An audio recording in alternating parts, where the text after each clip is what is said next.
Good morning. Good morning, everyone. And welcome to UU Mount Airy. I am Rev Shaie Dively. Thank you. I use she, her pronouns, and it is my honor to be co-leading our service today together with Janet Mason and Kathy McCubry. A big thank you to Sophie Corinne for providing music, and as always to Mike Foy for doing all the things behind the curtain. Yes. A few announcements before we begin. We like to be as present as possible in this space, so I ask you to please shut off anything that might make a sound. And the list is so long right now in today's technology. I'll just say cell phone, and we'll know that that means whatever else. Restrooms are located in the rear of the sanctuary. You go downstairs to the right, or you can take the lift down. And if you need any help, there should be an usher in the back that can help you out. We are streaming live, and if you are joining us online, you can choose to toggle on the closed captions by clicking the CC button at the bottom of your Zoom screen. So today's service is about sitting with Patti and bread of angels. And by Patti, I mean Patti Smith. Yes, Patti Smith, who is known as many things: author, poet, artist, grandmother of punk, but I would prefer godmother or goddess, and an activist. And actually, she's become more of an activist, I think, in the last 10 years than ever before. And today we're going to sit with her and some of the things that she's written in her memoir that invite us to pay attention to all the moments in life. But before we begin that, we're going to invite Bruce up, who's going to share a few words with us this morning.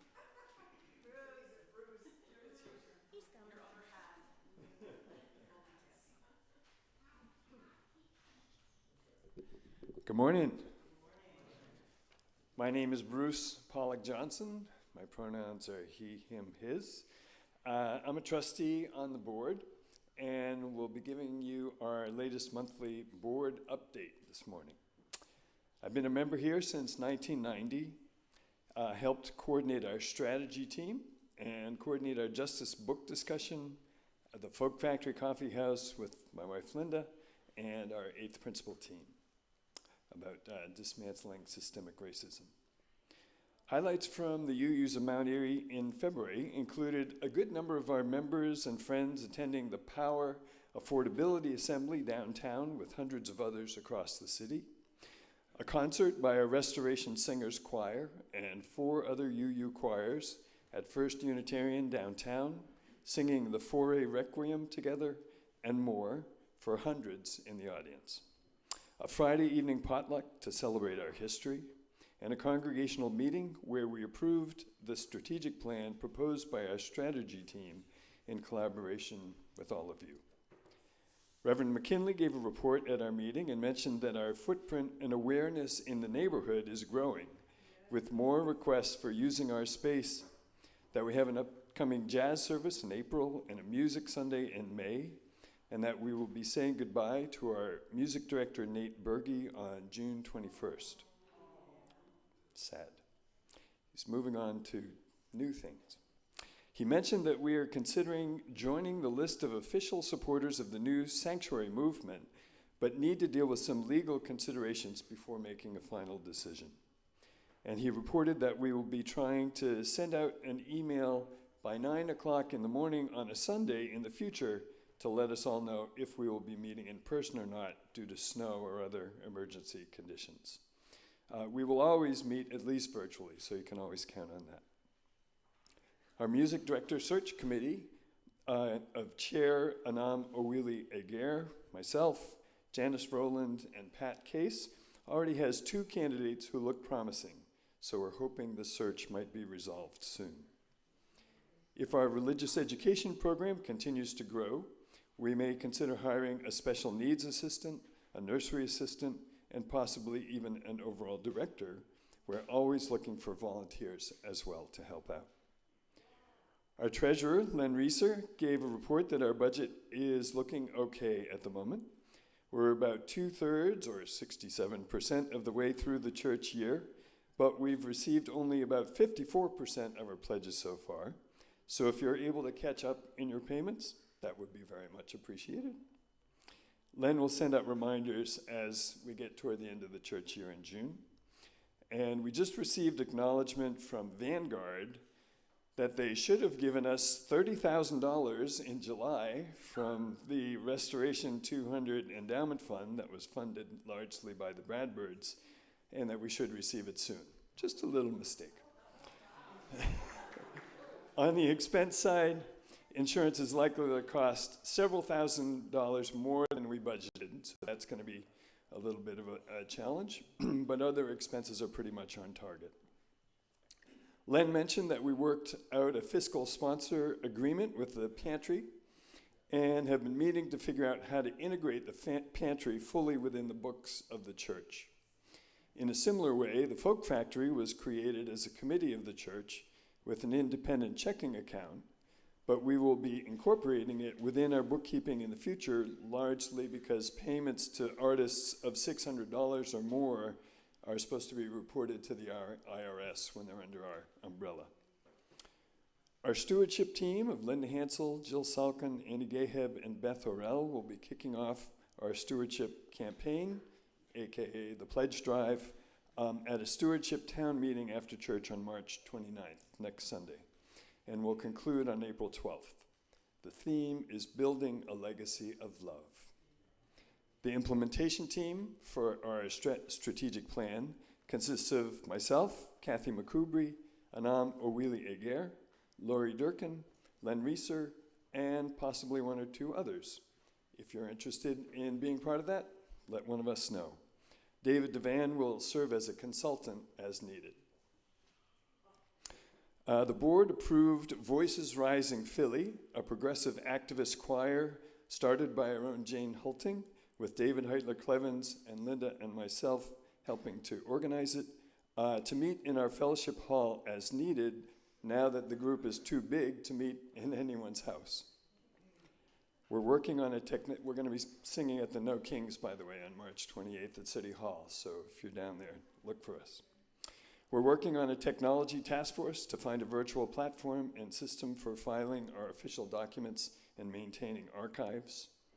Our nominating committee is beginning its work to find candidates for our board and other positions for next year, led by Tim Steyer. And we're looking into a number of building and ground stewardship projects, including redoing our downstairs bathrooms, installing solar panels, remodeling Fellowship Hall downstairs, maintaining our stained glass windows, adding another raised bed garden, and coming up with a land stewardship plan with a group called Eco Landscape Design. We're planning an environmental justice weekend in April. Jane Hain flagged a number of documents involving policies and procedures, many of which seem very much outdated, so we'll be looking into that in the near future. And finally, the board approved a target of $220,000 for our pledge drive. Last year, we received $203,000, so stretching ourselves a little, but it seems doable, and we appreciate your help in making it happen. Thank you.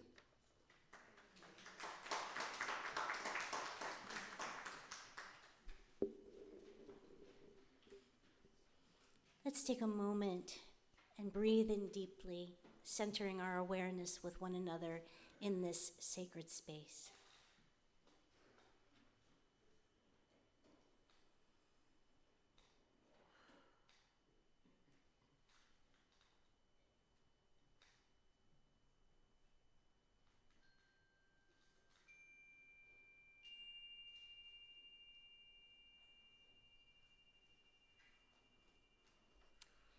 In you congregations, we light a chalice to celebrate our coming together in love, to mark the sacred space and time of our community, and invite the Spirit into our lives. We invite you to light a candle wherever you are today and read along with us in the sanctuary. Our words today are by Patti Smith, and they're from a song that she wrote for Robert Mapplethorpe after one of his dear friends and patrons passed away. And it exemplifies her belief that we are always connected to those we love and that we can always communicate with them.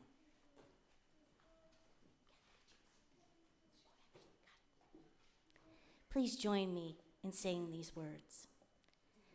Filled with grace, on the way to that communion, steps we take, steps we trace, on the way, the heart reunion, paths that cross will cross again, paths that cross will cross again. Our opening hymn is number 134, Our World is One World. Please rise in body or in spirit and find the lyrics in either the gray hymnal or on the screen behind me.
Part of our being a community is learning to share the authentic and vulnerable parts of ourselves with others, to see and be seen, to know and be known.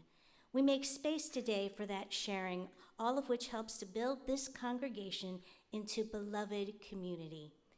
We invite you to share what's going on in your life, to name your feelings and the people on your heart in need of prayer, good energy, best wishes, and other help.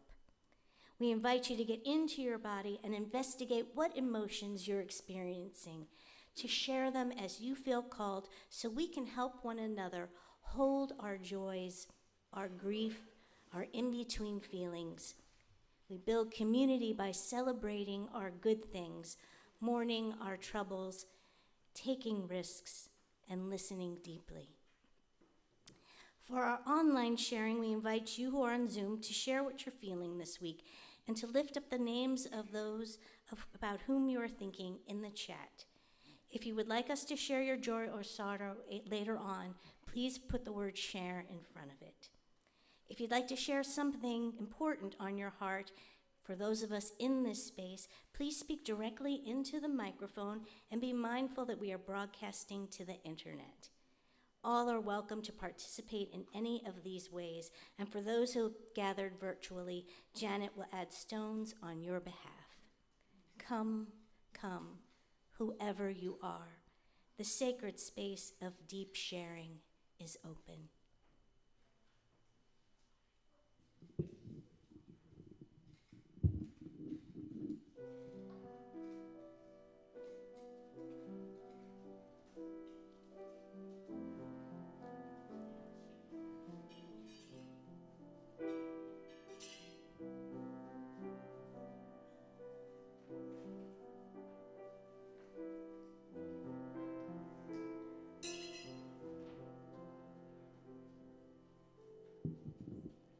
I'm still Bruce. Just wanted to share a little anxiety. The Voices Rising Philly group, we were told that we were going to have a stage for 30 people, and we mapped out a space down in Fellowship Hall and squeezed 30 people in just barely, and then I just got a message after we had that rehearsal that, in fact, only 15 people are going to be able to be on the stage, and we as the leaders have to figure out how we're going to deal with that with everybody. I think people can be on the side, but anyway, it's got me nervous.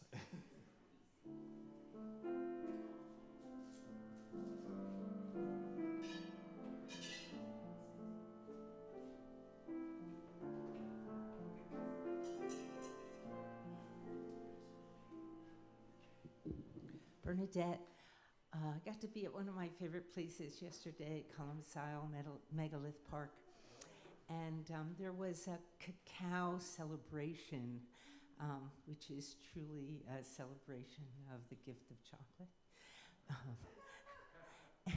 and beyond that, actually. But during that time, we did the global synchronization at 1 o'clock. I don't know if people were aware of it, that people all over the world paused for 5 minutes, focusing on peace and love and unity and respect.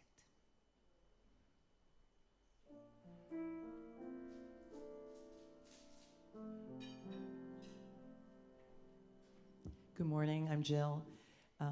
There is a very well-known jazz tune that sums up my joy. It's a tune that was written by Clifford Brown. It has words, and it's called Joy Spring.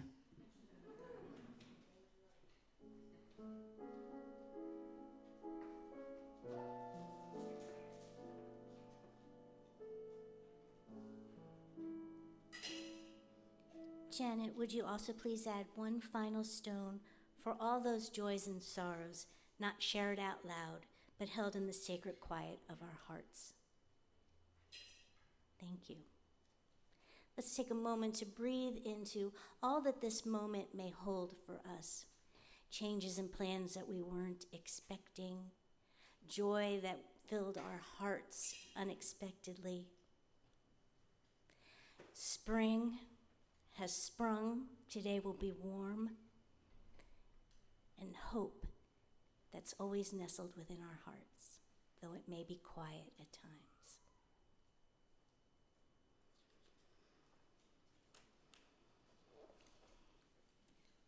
Blessed be, and amen.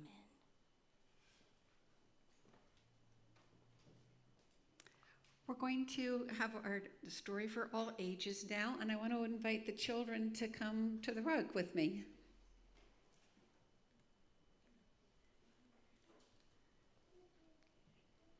Good morning. Ready for a story? It's a very short story.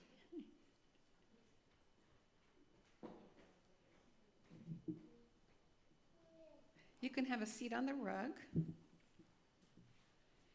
And I brought a basket of flowers this morning. Are they real flowers? No. What are they made out of?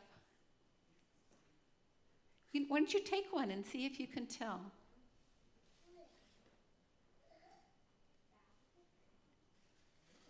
There you go. Paper. Yes, these are paper flowers. So paper flowers are a craft in Mexico where they make paper flowers. So they had to use their imagination and make them. Do they look like real flowers?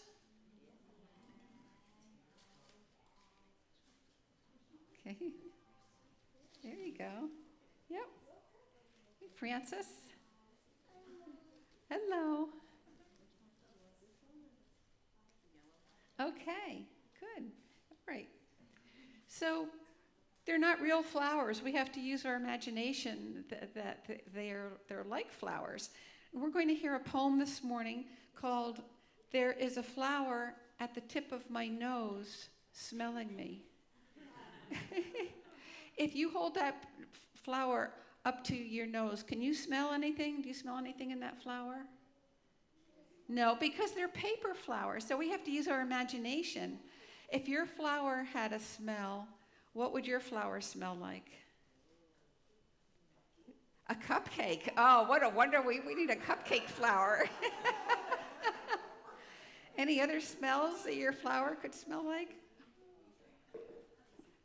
Cake. With icing, huh? Good. So now I want you to hold your flower up to your nose and imagine that your flower is smelling you. What do you smell like? Oh, cookies. What a good smell. Okay. So we're going to read our story now. And can you guys all see the pictures on the screen? This poem is by Alice Walker, and the illustrations are by Stefano Vitali. There's a flower at the tip of my nose smelling me. There is a sky at the end of my eye seeing me. There is a road at the bottom of my foot walking me. There is a dog at the end of my leash holding me. There is an ocean at the top of my head swimming me. There is a sunrise at the edge of my skin praising me.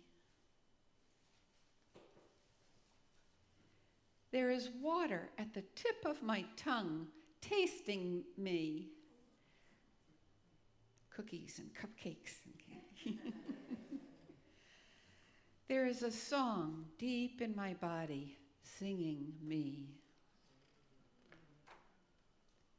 There is a dance that lives in my bones dancing me. There is a poem in the cradle of my soul rocking me.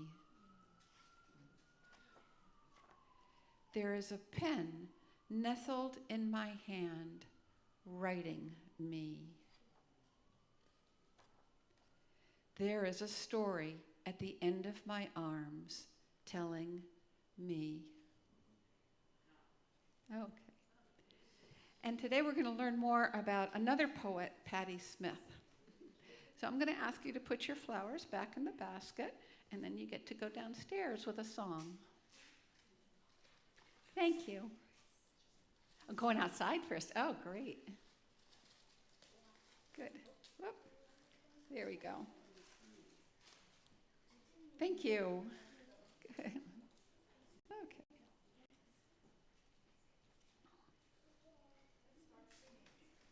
As you leave this place, know that you belong. Know that you are not alone. Know that you are loved. As you leave this space, know that you belong. Know that you are not alone. Know that you are loved.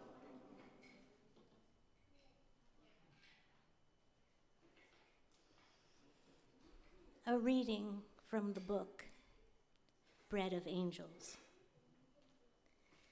As a Jehovah's Witness, I placed my faith in the new system, but I wondered if there were many systems. Once it was believed that there was only one planet, one solar system, but in truth we discovered that there are many. It seemed to me that being an artist was also a sacred profession, requiring great sacrifice. I spent many sleepless nights before making the decision to cease my Bible studies and not return to the Kingdom Hall. At the same time, I was more than grateful for the intense scriptural education I had received. I cast off my religion, not without escaping a bitter sorrow, yet always accompanied by a feeling of liberation. I had chosen my own path.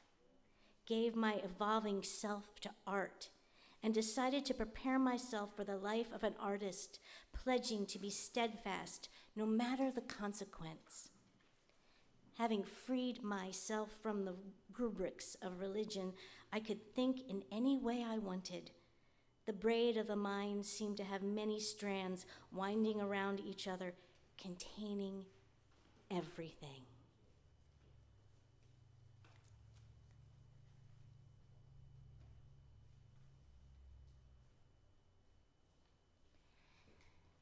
Now is the time when we collect our offering of financial resources for the good of this community, to sustain all of those things that Bruce just spoke about. We know there are many ways to give back to this congregation, and we encourage you to find a way that works for you. For giving of financial support, your money or checks put in the plate for today will be used to fund everyday operations of this congregation. Any pocket change or other money that you designate for Change online, or by putting them in the white envelopes in the pews, will be sent to this month's selected Change for Change organization, H2F Helping Hands Fund. More information is on your screen about how to give online, and anyone can use the mobile app Vanco Mobile. Please know that if this is your first time with us, there's no expectation that you give anything other than a contact form or letting us know how you found us and how we can support you. The offering will now be gratefully accepted.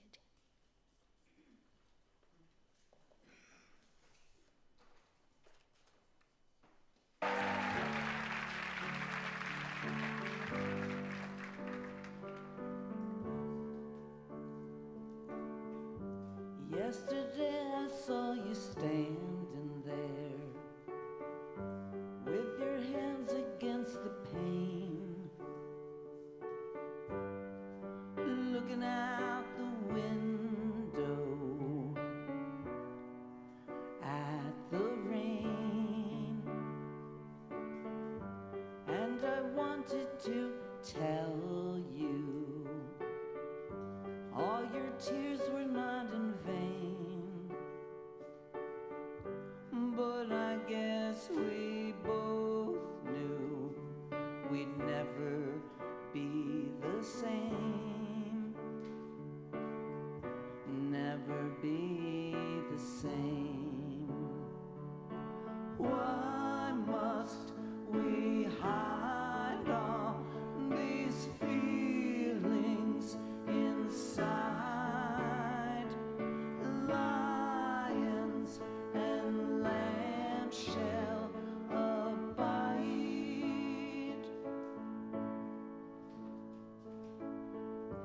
Maybe one day we'll be strong enough to build it back again,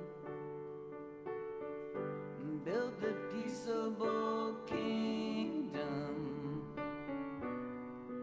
back again, build it back again.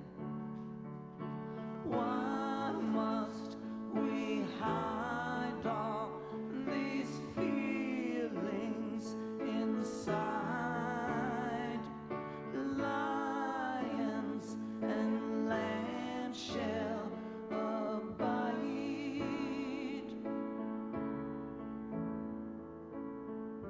Maybe one day we'll be strong enough to build it back again, build the peaceable kingdom back again. Maybe one day we'll be strong enough, we can build it back again, build the peaceable kingdom, build it back again, build the peaceable kingdom, build it back again.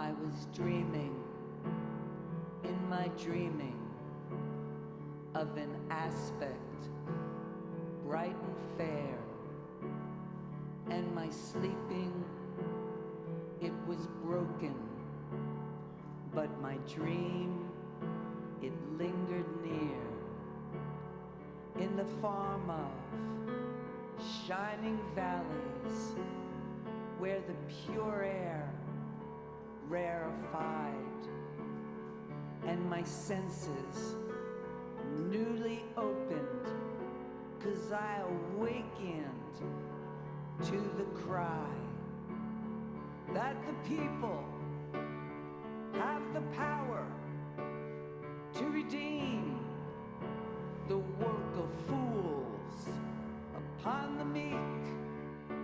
The graces shower, it's decreed, the people rule.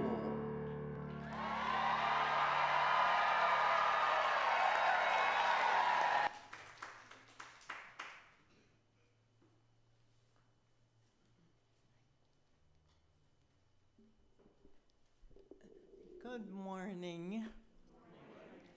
It's really nice to be all together. When I heard Patti Smith say on the talk show that she lives in her imagination, I immediately related. As a writer, I have spent a good deal of my life in my imagination, and now I find myself focusing more and more on my work. When Shaie mentioned she wanted to focus the service on Patti Smith, I was thrilled.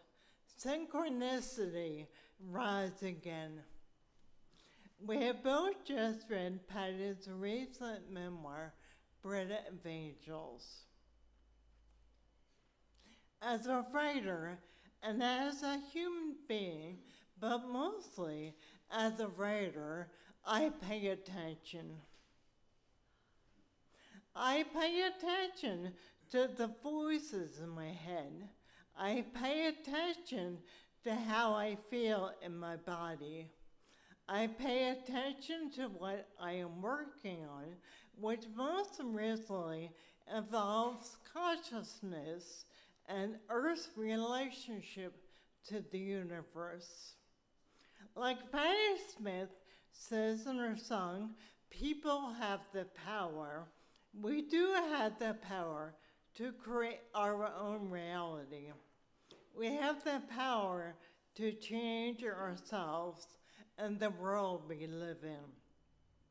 And now it is more important than ever. 7 years ago, when I went to a healthy plant-based diet, on the advice of my acupuncturist, a talking theory cow came into my head and narrated a story. I paid attention, wrote it down, and it became my novel Cinnamon, a dairy cow's and her farmer's path to freedom, published by LA Books in New York and Lisbon.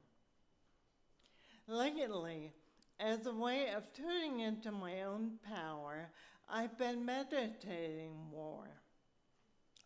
This has had a favorable influence on my writing and on my life in general.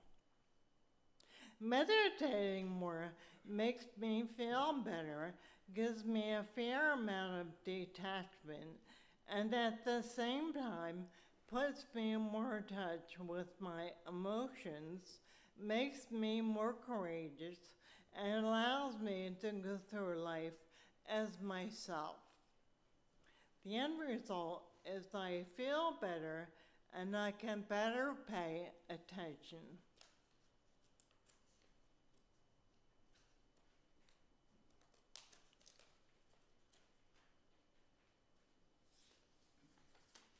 Meditation is something we all can benefit from, and is more readily available than some of us may think.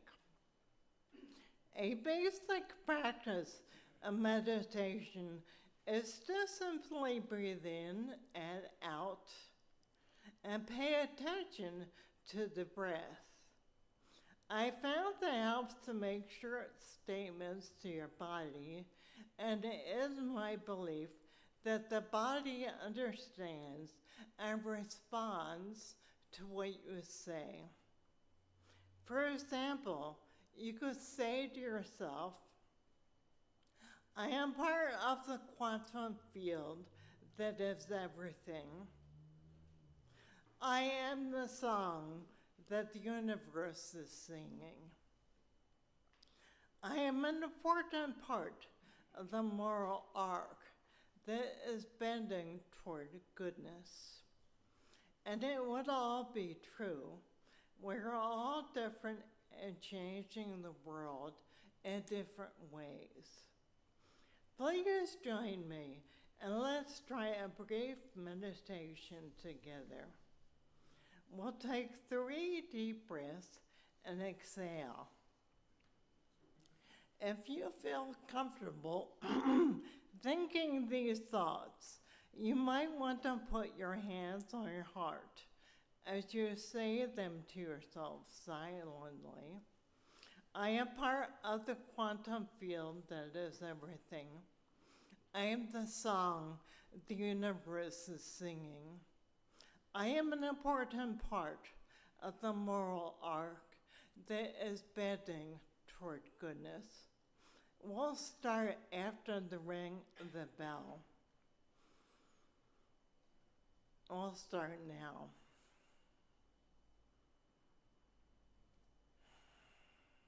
I am part of the quantum field that is everything.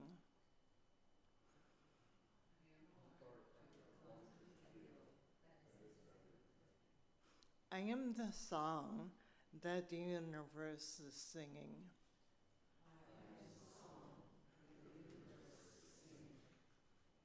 I am an important part of the moral arc that is bending toward goodness.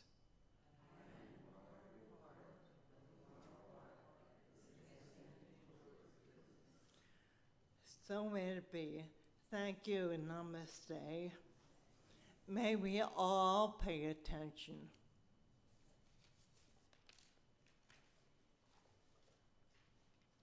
Thank you.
Last month, I began searching for some words that would provide inspiration and guidance during these times.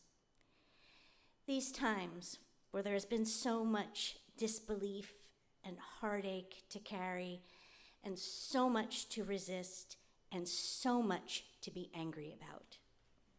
And I don't know if this is true for you, but I've had moments when I feel like withdrawing, and negative chatter in my mind has made me a little tense and a little less kind than usual. My compassion has waned, and love feels like a difficult verb to embody. And this is not how I want to be, nor how I want to move through the world.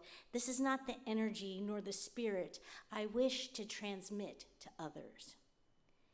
Different works have come to me during this time to act as a healing balm or a comforter, such as Howard Thurman's Life Goes On, arriving via Instagram, where he shares that during turbulent times, let us not be deceived. It is just as important as ever to attend to the little graces by which the dignity of our lives is maintained and sustained, to drink in the beauty that is within reach, to clothe one's life with simple deeds of kindness. And his prayer, "Open unto me," which also appears in the book Meditations of the Heart. Open unto me, light for my darkness. Open unto me, courage for my fear. Open unto me, hope for my despair. Open unto me, peace for my turmoil. Open unto me, joy for my sorrow. Open up to me, strength for my weakness. Open unto me, wisdom for my confusion. Open unto me, forgiveness for my sins. Open unto me, tenderness for my toughness. Open unto me, love for my hates. Open unto me, thyself for myself. Lord, Lord, open unto me. In all honesty, I have continued to sit with this prayer and the release that it offers, breathing into the beckoning, waiting for a sigh to fill my heart, move through my body, and touch my soul. Not to diminish what I'm experiencing, but to reopen my being right from where I am, from what I am experiencing, to gently expand and sense a reconnection to that which I experience as holy, and to the spirit of life, which connects us all. To experience the grace that comes from turning something over or of lifting something up. It was from this place of openness that Patti Smith's memoir, Bread of Angels, came to me. I don't even remember where I saw it and what prompted me to purchase it, but it arrived a couple weeks ago on March 7th, and I have been carrying it around in my backpack ever since. It is a poetic, meditative, and intimate work that fills the soul, or as my former acting coach used to say, fills the well. She would remind us that as an actor, an artist, a creative being, one was continually drawing from one's well, energetically, physically, emotionally, and that it was important to refill the well by nourishing our bodies, resting, taking walks, listening and dancing to music, going to museums, to do those things which filled us with experience that refilled our wells. I believe that these times are reminding us that we are all creative beings and that our souls are begging to be nourished. Smith's memoir touches upon the preciousness and sacredness of life because life is precious and sacred. The lyrical and poetic quality of her sharing is not limited to moments that could be deemed perfect or beautiful, It moves through all of what she wrote, all of what she felt. Her description of communing with a tortoise is as poetic as her description of her sister standing in the tenement yard. Writing about meeting the tortoise on her way to school, she was about 5 at the time, she writes, "One morning, he climbed slowly from the pond's shallow edge and stopped just a few feet from me. I sat on a rock, clutching my red plaid school bag, mesmerized. He was massive, with ancient eyes, surely a king. We communed just as I had with my siblings in our telepathic play. I entered his world, though I could hardly say where we went. It seemed to last only a few minutes, but when I arrived at school, my teacher was very angry. It was lunchtime. I had been gone all morning." And of her sister. At 4 years old, I had more freedom to explore things than my siblings. Toddy was yet a toddler, and Linda seemed born to sit among the wild flowers surrounded by butterflies. Instead, she sat in the dirt in the back of our tenement housing, innocently regarding the clouds above, oblivious to the scurrying rats and the mud seeping into her cuffed socks. Each reflection holds its own sacredness and its own quiet yearning, a touch of wonder.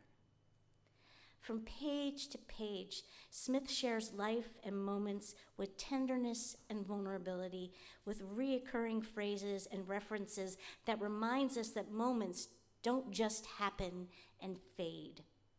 They don't fade away.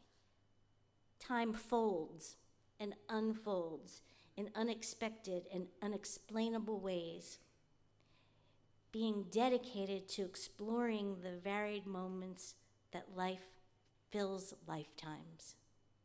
Smith shows the love and the learned revelations, such as the moment shared between her and her mother, visiting her great-grandmother who raised her mother.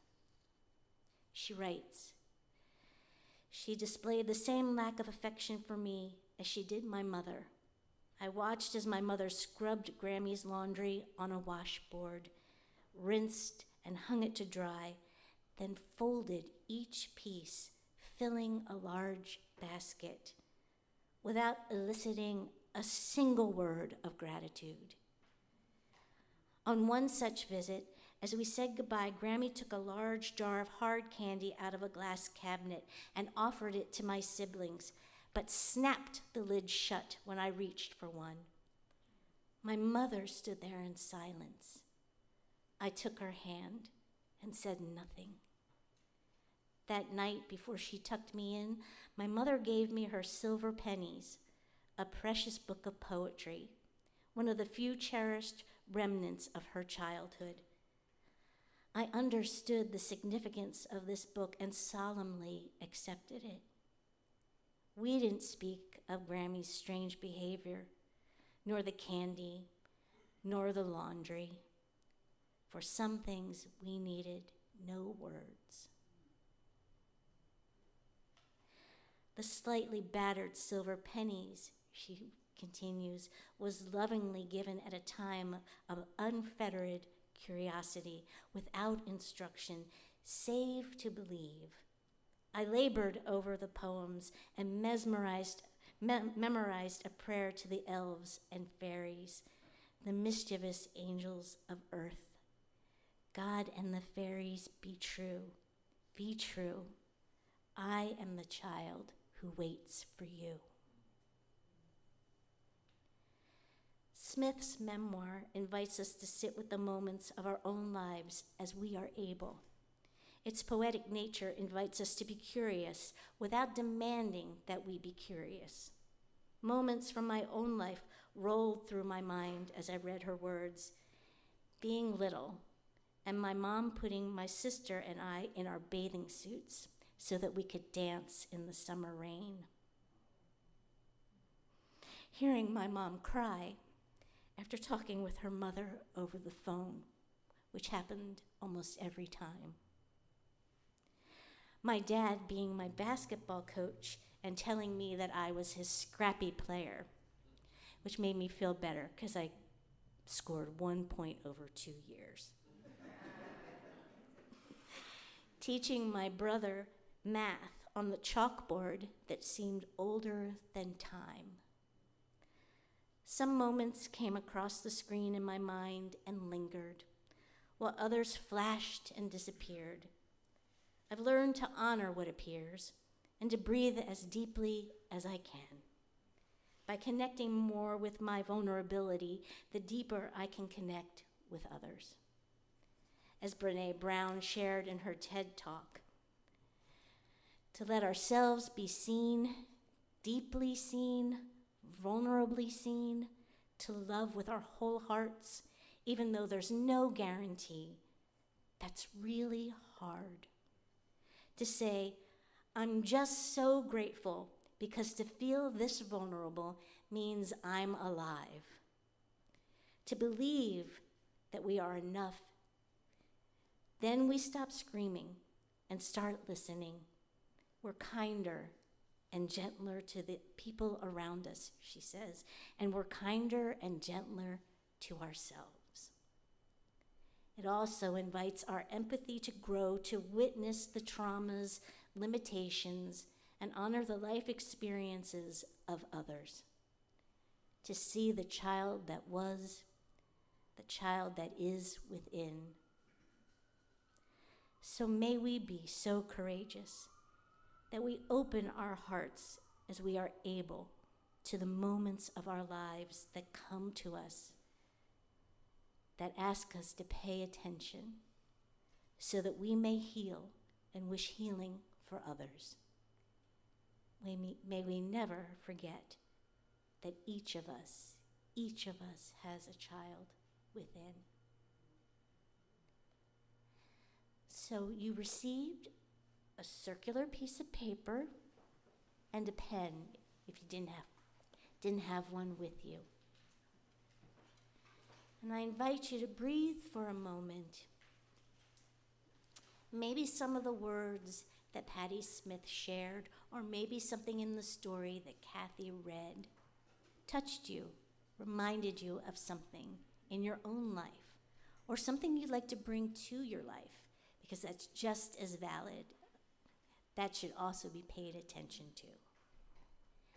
And I invite you to write it on the circle. This is for you to take with you. A touch circle that you'll have whenever you need it.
And it's okay if things come out as phrases, or just a word, or just a thought, or something strange, like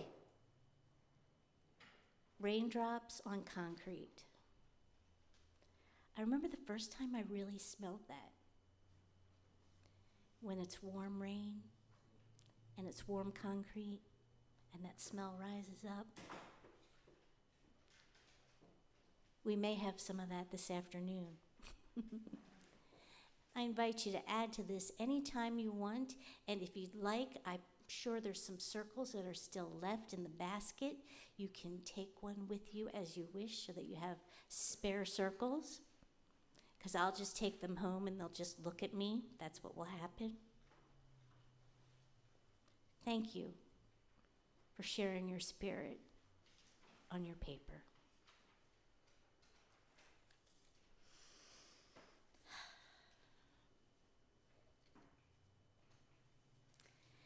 As we get ready to extinguish our chalice and end our time together this morning, please remember to stick around for announcements in the slides and downstairs during coffee hour. Folks on Zoom are invited to check in with each other afterwards.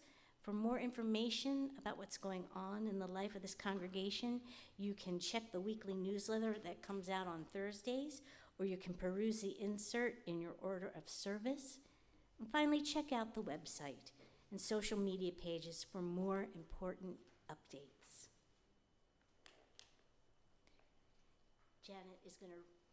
Janet's going to read the words while I extinguish the chalice.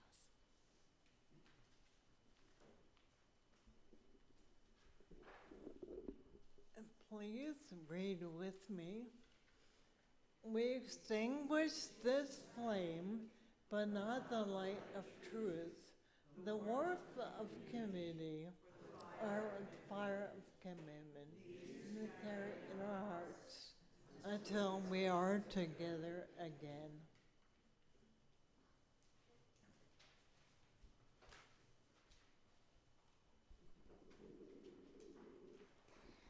Please rise in body or spirit to sing our closing hymn, number 168, One More Step. The words are in the gray hymnal or on the screen behind me.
Thank you all for being with us today.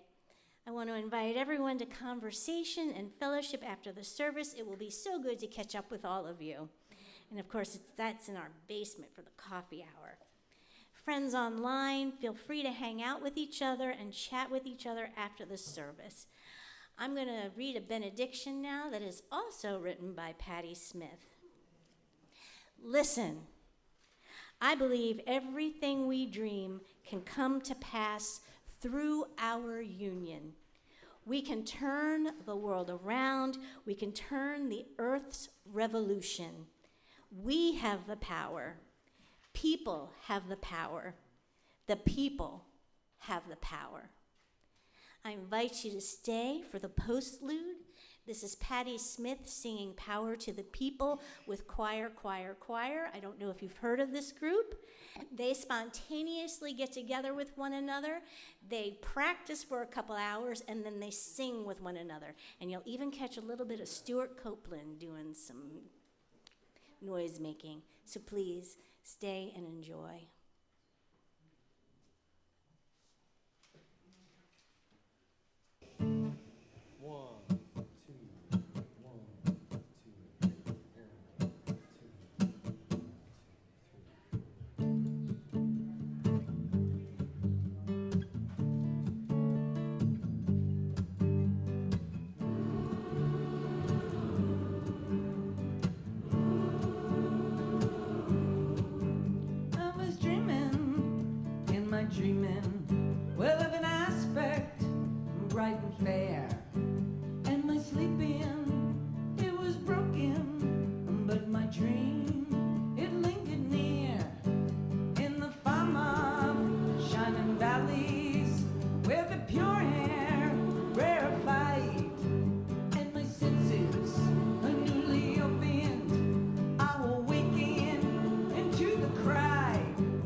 listened and bending low as if to hear, and the armies ceased advancing because the people had their ear, and the shepherds and the soldiers, well, they laid beneath the stars, exchanging visions, laying arms to waste in the dust, in the former shining valleys, where the pure air rarefied, and their senses newly opened, awakened to the cry.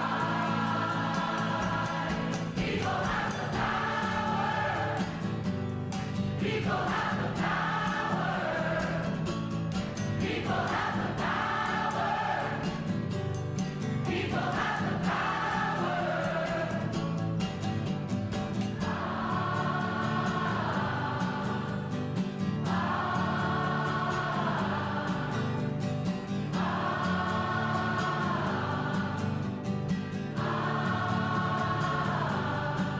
Where there were deserts, we saw fountains, and like cream, the waters rise, and we strolled there together, when none to laugh or criticize, and the leopard and the lamb lay together, untreated bound, when I was hoping, in my hoping, to recall what I found. I was dreaming, in my dreaming, no, to review. I surrendered into my sleeping. I commit my dream to you. No, people have the power to dream. People have the power to vote. People have the power to strike. People have the power to love. The power to dream, to rule. People have the power from fools. People have the power. People rule. People have the power. People have the power. Everything we dream. People have the power. Through our union. People have the power. The world. People have the power. The love show. People have the power. People have the power. People have the power. People have